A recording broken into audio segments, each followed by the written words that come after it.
Go ahead and get started for the evening. So if you please would stand, and we're going to say the Pledge of Allegiance of the flag and the prayer. Will you join me in prayer?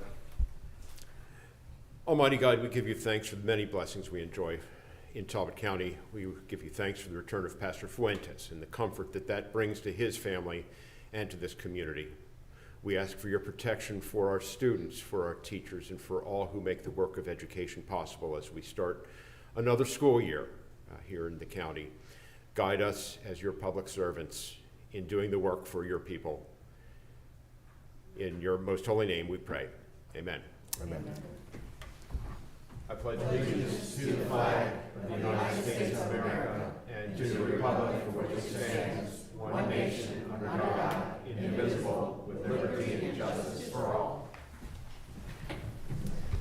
Okay, let's go ahead and get started on tonight's agenda. The council's had the agenda before them. Is there any additions, deletions, or corrections to the agenda? Council? Okay. Hearing none, the chair moves that the agenda be accepted as unanimous consent. All right, next is the minutes of August the 12th. Council's had a chance to review that. Is there any additions, deletions, or corrections to the minutes, council? Nope. Okay. Hearing none, the chair moves that the minutes be accepted as unanimous consent. Okay. Disbursements of the August 19th and August 26th. The council's had a chance to review that. Is there any additions, deletions, or corrections to the disbursements? Nope. Okay. All right. Hearing none, the chair moves the disbursements to be accepted as unanimous consent. Okay. Okay. Tonight we've got an exciting proclamation with the Children's Eye Health and Safety Month. So, Madam Secretary, could you go ahead and read that into the minutes, please? Proclamation, Children's Eye Health and Safety Month, August 2025. Whereas August is recognized nationwide as Children's Eye Health and Safety Month, an initiative supported by the Vision Council Foundation and other health partners to raise awareness about the importance of healthy vision for children as they prepare to return to school. And whereas good vision is essential for learning, growth, and success in school, yet many children experience undetected vision problems that can affect their educational and social development. And whereas the Talbot County Health Department, in accordance with COMAR, provides free hearing and vision screenings to all public school children each year, services that play a vital role in detecting potential issues early so that students can see, hear, and learn effectively. And whereas when children fail these screenings, follow-up care with a doctor is often required. For families who are uninsured or underinsured, such care has not always been accessible, creating barriers to essential treatment.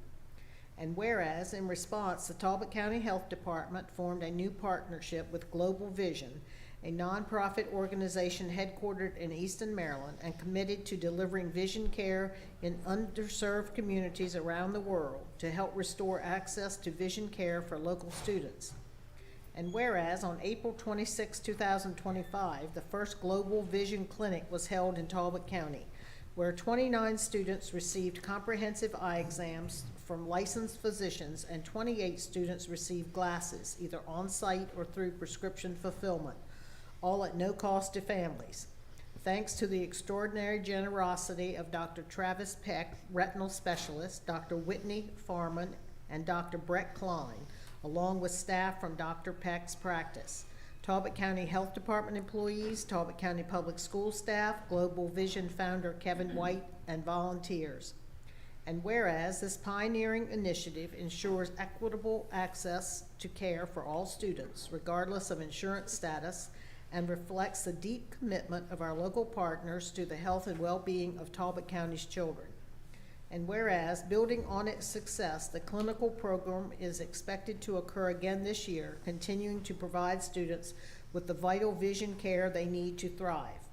Now, therefore, we, the County Council of Talbot County, do hereby proclaim August 2025 as Children's Eye Health and Safety Month in Talbot County, and encourage all residents, families, and schools to prioritize children's eye health, schedule regular vision screenings, and support initiatives that safeguard the health and success of our community's youth.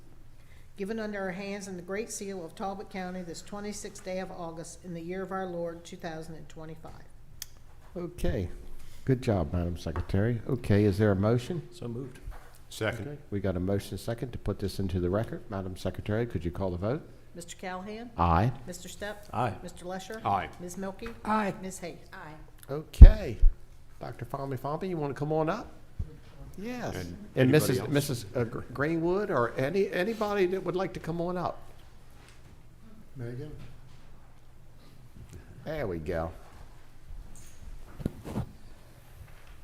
We want to welcome you guys. Thank you. Thank you. Tell us a little bit about the program. Yeah. So I am Fami. I'm the health officer for Talbot County and appreciating the council for the opportunity. I'm speaking from my own personal experience. I was found to have a visual issue around the age of 8.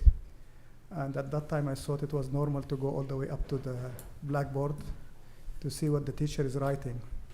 And the teacher got so upset in the interruption of the class that she said there must be something wrong. And when I went to the eye doctor and I got the glasses, it was a totally new day in my life.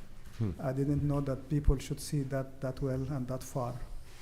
The vision is really, a significant part of our well-being, our progression in life, our understanding, our communication, our facial expression. There is something called lip reading. There is nothing called ear reading.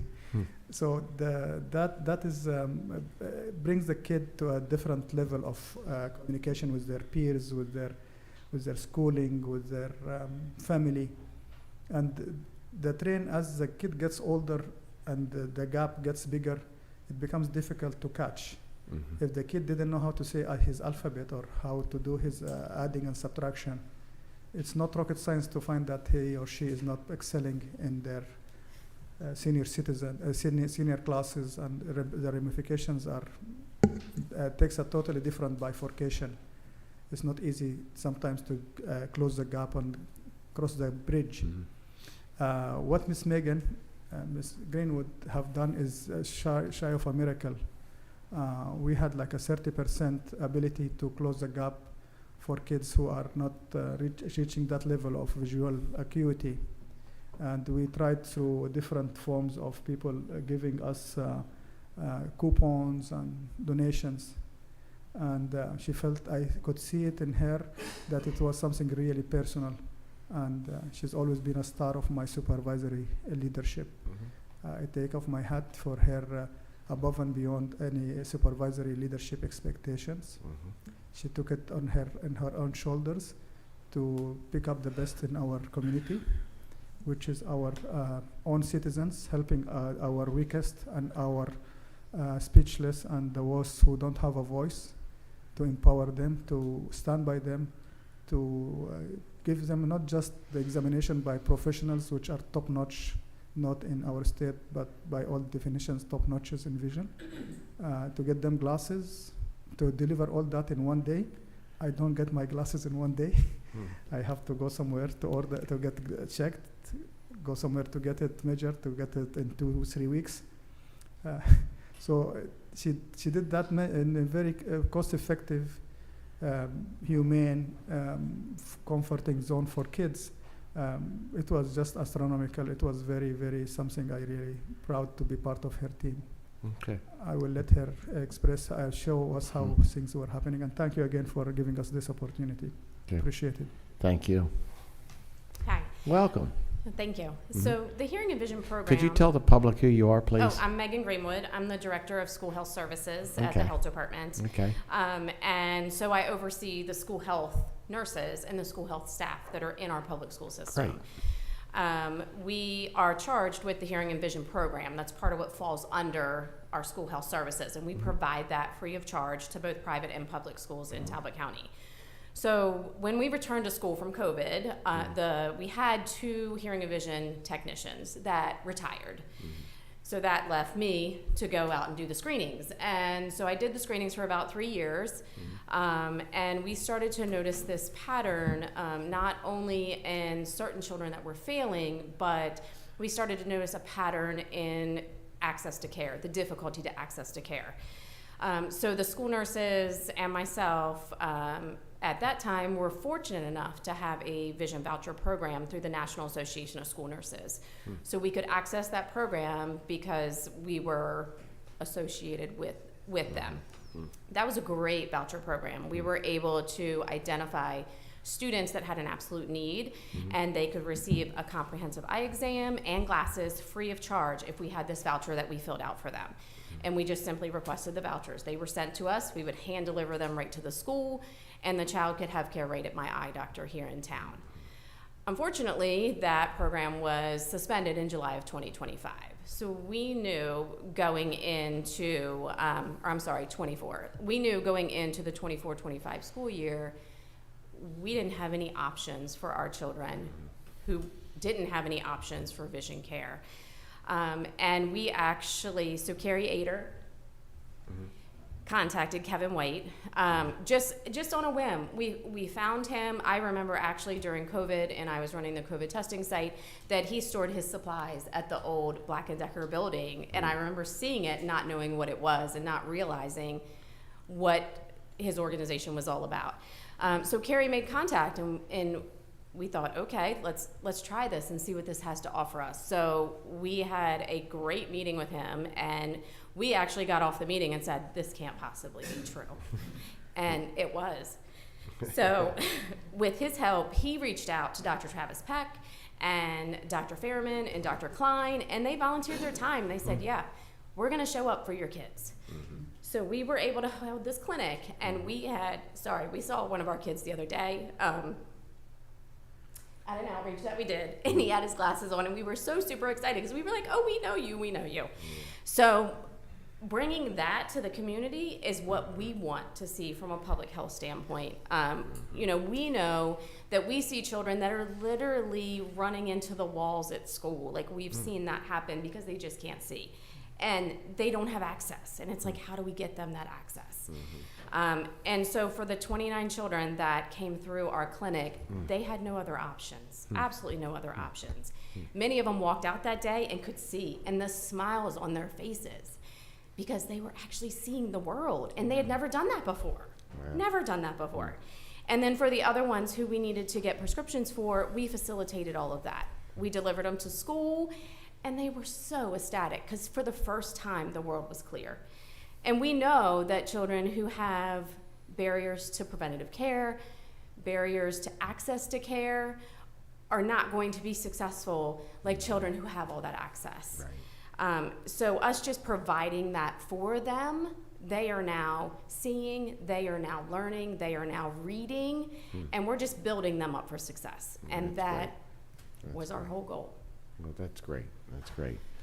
Yep. Council? Yep.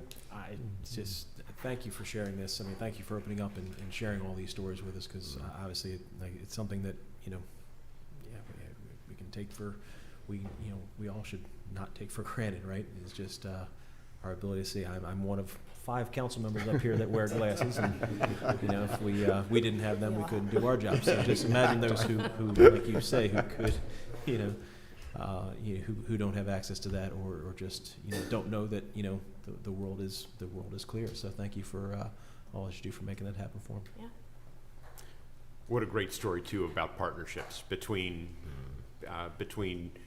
the resources of the health department and the resources that the health department can get access to, and our own local nonprofit that has global reach, but this local impact as well. Yeah. That's really a heartwarming story. Congratulations on a job well done, and I love your enthusiasm about the project. Thank you. It's obviously been a success. Yeah, just like my colleague stated, if I take these glasses off, I can't see clearly at all.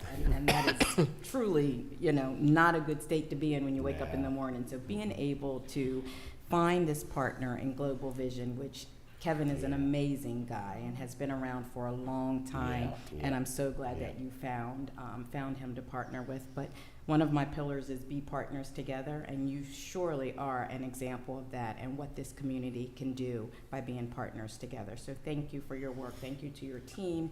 Thank you, Dr. Fahmy, because this is truly finding a solution and solving a problem that's within the school system. So thank you. You're welcome. Yeah, thank you, guys. We're really blessed to have both of you guys in the team. And you want to recognize somebody, Dr. Fahmy? Yes, we would like Okay. to. Please. Yes. Yes, please do. Please do. So here in the front row, these are two of my school nurses. Okay. Who worked right alongside me to create this clinic. They came on the rainy Saturday that they were there and gave their time. And Carrie Ader is the one who made the first contact with Kevin White. So Okay. That's everybody great. wants to give me credit, but I give her credit initially to reaching Okay. out and kind of pushing that envelope. So That's great. And then back here, right behind Wendy, is Alex Lovell, who is here from Global Vision to represent their organization. And she also has been phenomenal in helping us plan all this. And then Dr. Farman was one of the physicians who actually saw our children, and she donated her Wow. time. She opened her office, and that was just amazing. Thank you. Thank you. So, yes. And Dr. Peck, I'm sorry. Yes. I didn't see you. Yes. So Dr. Peck as well I got you. was the first physician that Kevin Waite made contact with, and he came to the office and volunteered his time That's for great. the day too. That's good. Well, we really appreciate it. We've got a proclamation for you. If you guys want to come on up, that'd be great.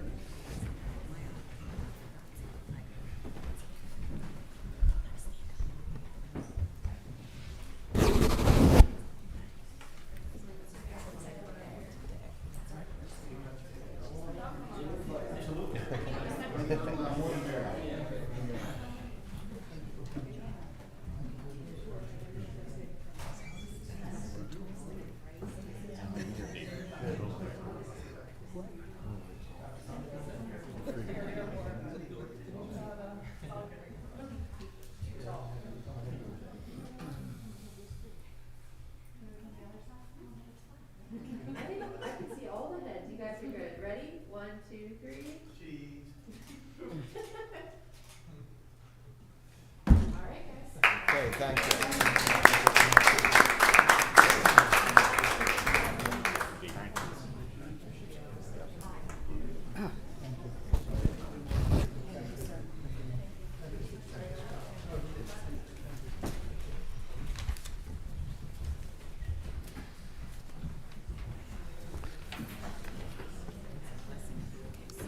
Okay, next on the agenda, we've got an update from Talbot Goes Purple. Steve, you want to come on up? You guys? Yep. Hey, if I can give a shout out to the health department. Absolutely. I know when my kids were in elementary school, we had no idea that either one of them needed glasses. And it was the elementary school that they got to do some sort of testing. Now, this is like 15 years ago or so, but we would have had no idea because the kids really can't tell you they need them. Yeah. And you know, I remember when my son put his glasses on for the first time, and we were riding down the bypass, and he looked over, and for the first time, he saw the leaves on the trees in the skyline. Wow. And he said to me, he's like, I never knew what they were. It was always just a blur. So congrats to you guys. That's a great Yeah, accomplishment. yeah. Thank you. All right. All right. Now we got everybody teared up now, you know? Tear it up. Talbot Goes Purple. Tearing out. 9th year. Yes. We certainly want to recognize the community and the council for supporting it for 9 years. It's been a challenge, obviously. It's hard to keep something going that long. Yeah. That credit goes to Kelley Callaghan, who's sitting here next to me. She is the motivation and the tip of the spear when it comes to keeping this up and running. We're going to kick off our Festival of Hope on September 5th at the Anchor Church from 5 to 8. 6 to 8. Now I'm sure everybody likes ice cream, so if you ever get to the Scottish Highland Creamery down in Oxford, on September 4th, they're going to do purple ice cream. And it's really good. We go every year, and it's really good. So it's certainly something worth making a drive down there for. Kelley has been working double time, trying to get our clubs back up and running in the schools. Every year is kind of Groundhog Day. We have to do it again. I know we're meeting with St. Peter and Paul on September 11th to talk about our teen court and our Talbot Goes Purple clubs. If you're not familiar, every year they meet at the beginning of the year, and the kids get 5 minutes to go around from room to room to pick what clubs they want to join. So we're hopefully we can get a good club up and running from there.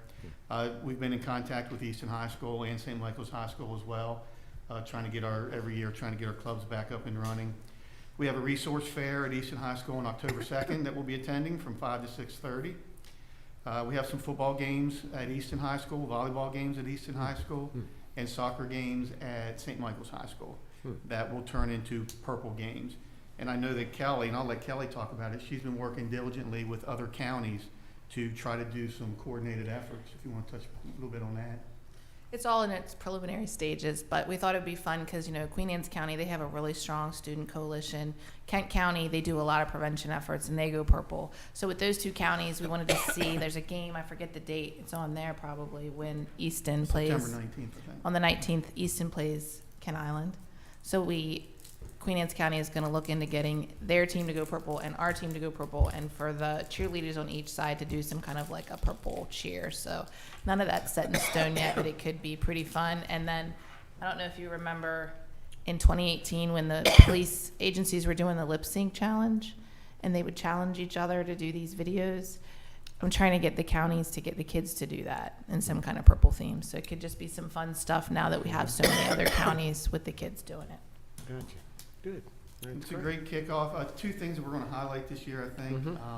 You know, our priority is still opioid related. However, there's a lot of spin-offs with vaping and marijuana and, you know, there's just a lot of stuff going on out there right now that the kids are getting their hands on. So one of the things we want to push is a Good Samaritan law. I think it's critical that adults and children know that if somebody's having an episode, that they can call the police without fear of some sort of retaliation or getting in trouble or something like that. So we definitely want to promote that and get that out there. And then we're keeping an eye on, I'm sure you're well aware that obviously there will eventually be a marijuana dispensary in Talbot County. So we're keeping a real eye on that as far as how that's impacting our children.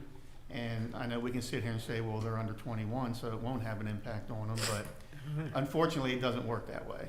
And, you know, when marijuana was allowed for recreational use, if you ask any teenager, they say it's legal. They think it's legal because they think if their parents can do it, they can do it. So we really want to keep an eye on what type of, you know, marijuana is kind of a coping mechanism for some mental illnesses that are out there. So we just want to keep a better eye on that during this process and kind of keep an eye on it and see where it goes in the future, I think. Okay. That's all. All right, that's good. All right, Councilman Stepp? Yep. I'll keep it short and sweet. This is great. Thank you for keeping this up. Like I said, we've, you know, like most of us in this room, we've probably had some family and friends, including our family, who's been affected by, you know, the core of where this started. And I can't thank you enough for keeping up with it. So thank you. I think we've already seen how successful this program is at raising awareness, and just want to express my gratitude for all involved for keeping that going, because the job isn't finished. Correct. Major, I'd like to thank you for all that you do, and of course I know Kelley, and thank you too. Great job. Thank you both. Yep. Yeah. I echo what my colleague said. Thank you for keeping this going. We have seen the success of this program for prevention and recovery as well. So thank you so much. Yep. Thank you. Thank you, guys. I really appreciate it. Okay. All right, we're county managers. Good evening, Council. Yes. Under County Manager report this evening, I have several items. Under board and committee appointments, I will begin there. The first is regarding the Administrative Charging Committee, which is part of the Police Accountability Board, requesting the reappointment of Jennifer Williams to continue service on the Administrative Charging Committee. I'll move to appoint or reappoint. Okay. Okay, we got a motion second. Madam Secretary, could you call the vote? Mr. Callaghan? Aye. Mr. Stepp? Aye. Mr. Lesher? Aye. Ms. Milky? Abstain. Ms. Haith? Aye. Thank you, Council. The next is the Local Emergency Planning Committee. This is a committee that works directly with our Department of Emergency Services to assist them in reviewing plans as well as hazardous material plans for the response community. We're asking council's consideration to appoint Samuel Harrison, who will represent the University of Maryland Extension Office, and Ms. Holly Wall, the town manager from the town of Oxford, to this committee. So moved. Second. Okay, we got a motion second. Madam Secretary, could you call the vote?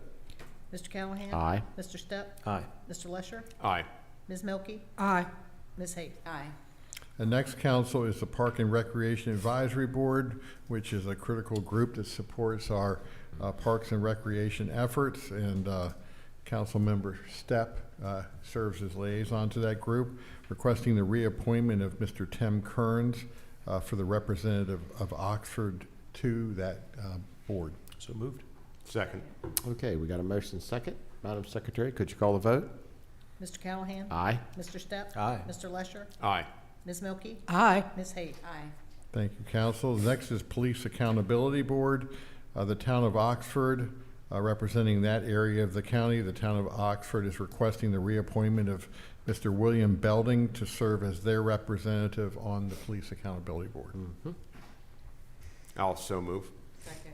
Okay, we got a motion second. Madam Secretary, could you call the vote? Mr. Callaghan? Aye. Mr. Stepp? Aye. Mr. Lesher? Aye. Ms. Milky? Aye. Ms. Hayes? Aye.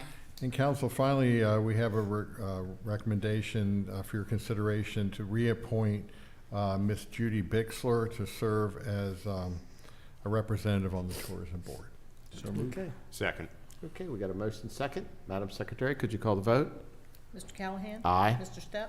With pun intended, aye. She's a captain, come on. Mr. Lesher? Are you sure it's not aye? Aye. Aye, there you go. Touche, Clay, touche. Aye. Ms. Milky? Aye. Ms. Hayes? Aye. And just a point of clarification, she is representing the town of Oxford. Yep. So thank you. Sounds great. Okay, in next council, we're requesting your consideration for a letter of support of the Oyster Recovery Agreement and funding for mitigation of critical replenishment and restoration of Maryland's oyster sanctuaries. As you read in your packet, the Talbot Watermen's Association is seeking a letter of support of funding for this program, which has been recommended to cease. There are no county funds required for this.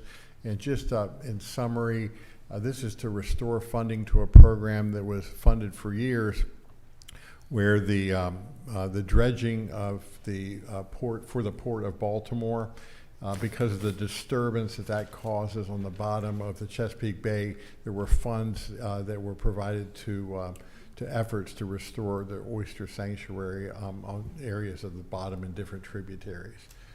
So this is something that the Watermen's Association would appreciate your consideration sending. I'll move to authorize the letter. Second. Okay, we got a motion second to authorize a letter. Madam Secretary, could you call the vote? Mr. Callaghan? Aye. Mr. Stepp? Aye. Mr. Lesher? Aye. Ms. Milky? Aye. Ms. Hayes? Aye. Thank you, Council. And I'm going to ask Mike Reisher, your airport manager, to come forward. He has a couple of requests for you this evening. I'm going to let him take the lead here, and I will fill in anywhere I can be helpful. Thank you, Clay. Thank you, Council. Mike Reisher, your airport manager here. Been a challenging year. Been back in front of you a few times, working with our grant programs at the federal level. If you recall, in early July, I come back and had requested a ceiling of $17 million. We were being very hopeful. I told you we would not get close to that, and we did not get close to that. Through negotiations, you may also remember that we had broken the bid package down, and we had a base bid and several ad alternates that we were trying to do. Unfortunately, the only thing that was funded primarily with FAA was the base bid, and ad alternate 5 we're going with the state. So unfortunately, it's a very scaled back project this year, but the good news is we are moving forward. The base bid is a primary electrical infrastructure, new lighting bulb, new regulators, new airfield lighting control system for the control tower. So it's all things that we need, and it supports the overall program.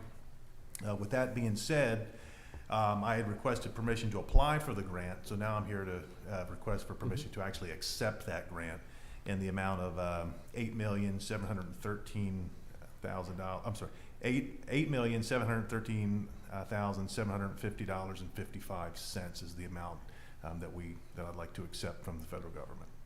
Okay. Make a motion to accept. Second. Okay, we got a motion second to accept the grant money from the federal government, which is great. Madam Secretary, could you call the vote? Mr. Callaghan? Aye. Mr. Stepp? Aye. Mr. Lesher? Aye. Ms. Milky? Aye. Ms. Hayes? Aye. Okay, now based upon that, once we accept the money and we execute the grant, which should be forthcoming in the month of September, we would like to award bid number 2511 to the lowest bidder, which was David A. Bramble, for the base bid and add alternate 5 only, totaling $8.2 million. And we will do that only contingent upon notification of that AIP grant award and once you execute it. So we will not proceed until it's executed. Okay. So moved. Second. Okay, we got a motion second. Madam Secretary, could you call the vote? Mr. Callaghan? Aye. Mr. Stepp? Aye. Mr. Lesher? Aye. Ms. Milky? Aye. Ms. Hayes? Aye.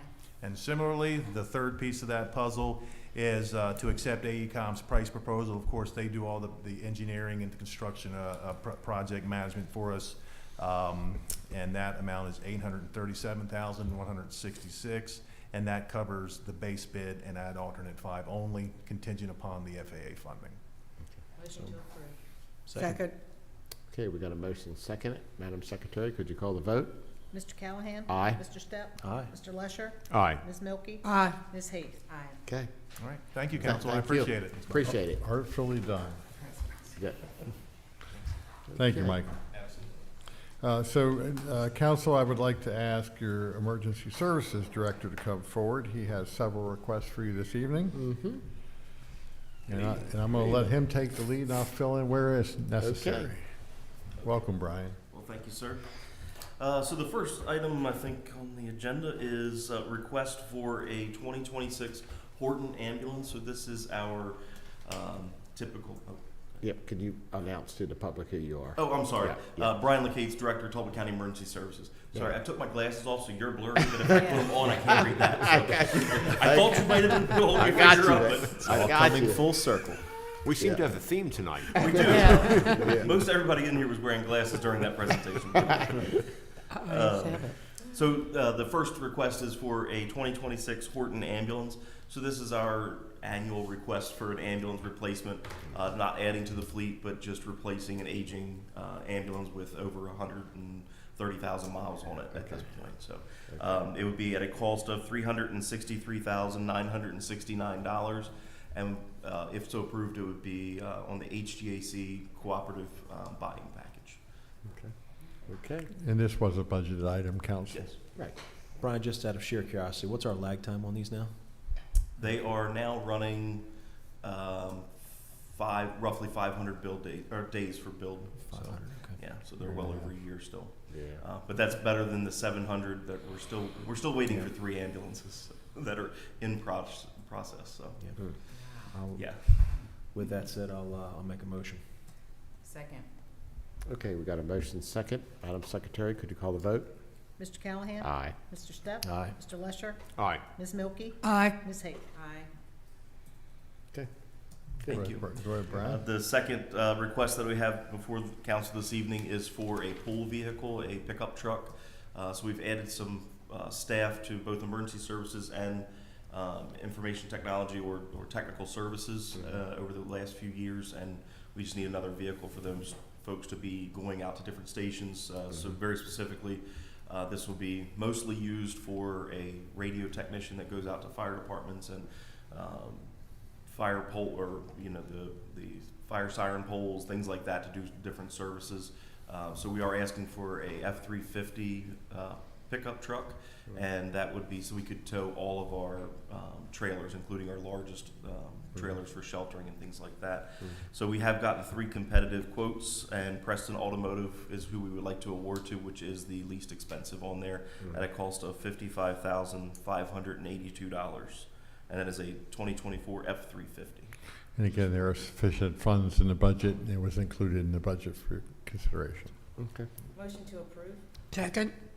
Okay, we got a motion second. Madam Secretary, could you call the vote? Mr. Callaghan? Aye. Mr. Stepp? Aye. Mr. Lesher? Aye. Ms. Milky? Aye. Ms. Hayes? Aye. Thank Okay. you. And the third and last from Department of Emergency Services is a request to enter into a lease-to-own program for Stryker medical equipment, which would cover all of our heart monitors, our stretchers, and stair chairs.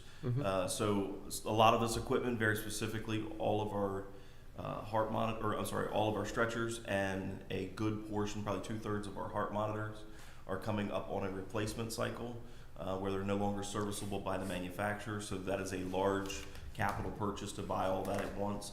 The Stryker Medical has come out with a lease-to-own program over the last 2 years. We looked at it last year, it just wasn't the right time. This year we feel it is, because we are at that point where we have to either do a large capital upfront purchase of everything or do the lease-to-own, which is very cost-effective for us. So it would be a 7-year lease agreement with Flex Financial, which is a division of Stryker Medical. And that would provide us new LifePak 35 heart monitors, which are the brand new, just hit the street. So we would be retiring our old heart monitors, like I said, and stair chairs and power stretchers. This would be a cost of $198,798.63 annually for the next 7 years. Okay. And this was something that was budgeted in FY26. It was, and Council, if you recall, we talked about the significance of maintaining this medical equipment at a high level, and of course, this lease will provide state-of-the-art heart monitors for our paramedics, and it's a step forward for them. And again, we did talk about it during the budget. Okay. Motion to approve. Second. Okay, we got a motion and second. Madam Secretary, could you call the vote? Mr. Callaghan? Aye. Mr. Step? Aye. Mr. Blesher? Aye. Ms. Milky? Aye. Ms. Hayes? Aye. Okay. Thank you all. We appreciate Okay. your support as always. Thank you. Thank you. for all Good you job, do. Brian. We appreciate you. And finally, Council, under announcements, I want to announce that the county offices will be closed Monday, September 1st, 2025 for Labor Day. And just a plug, on September 11th, there will be a ceremony behind the courthouse at the corner of West and Dover Street, recognizing what happened on September 11th, 2001. That will be at 8:30 a.m. And that concludes your county manager report for this week. Thank you for your support, as always. Thank you. Good job. Okay. All right. Next on the agenda, we're coming to a close. Public comment. Nothing. He couldn't stand it. He got to come. Just a brief Okay, comment. there you go. How you doing? You want my name again? Yep. Phil Riggin, 29736 Sullivan Drive, Easton, Maryland. Just a comment. I truly hope that the airport initiative gets fair and expeditious consideration, and that it gets considered on its merits. And I'll leave it at that. Yep. Sounds good. Thank you. Okay, Thank you. thank you. Appreciate it. Okay, anybody else? Alex? Did we have a sign up out there? We did. We did? Okay, so we're good? Yeah. Okay.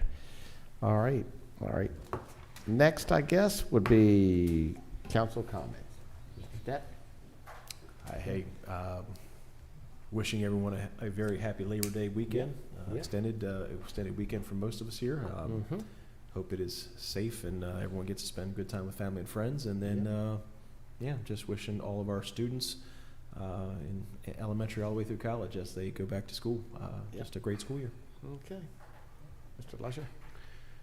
2 notes. One, I had the privilege of touring with our Public Works Advisory Board, the county projects and facilities, including the new Public Works facility, where the future 911 center will be located. A lot of work going into that facility, and a lot of good coordination and planning on the part of Mr. Lacates, who is just with us, and his staff. Also, we made it out to the biosolids facility, which is where, if you have a septic tank, that's where the pump outs go. It's important work, and I'm happy to say that I don't have to visit it very often. It's important to have.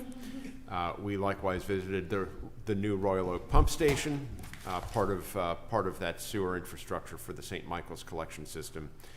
on this side of the county, and finally got a hard hat tour seeing construction progress of the very exciting project going on at the St. Michael's Library, expanding that facility.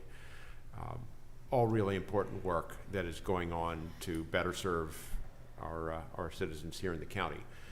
I joined several of my council colleagues and staff down at Mako the week before, where we met with the Maryland Department of Transportation and had an opportunity to advocate for local transportation needs, and brought up specifically the airport modernization project which the state is helping to support, and raised with the Maryland Department of Transportation, or for the Maryland Port Administration, funding for Oyster recovery, for which we just authorized that letter this evening.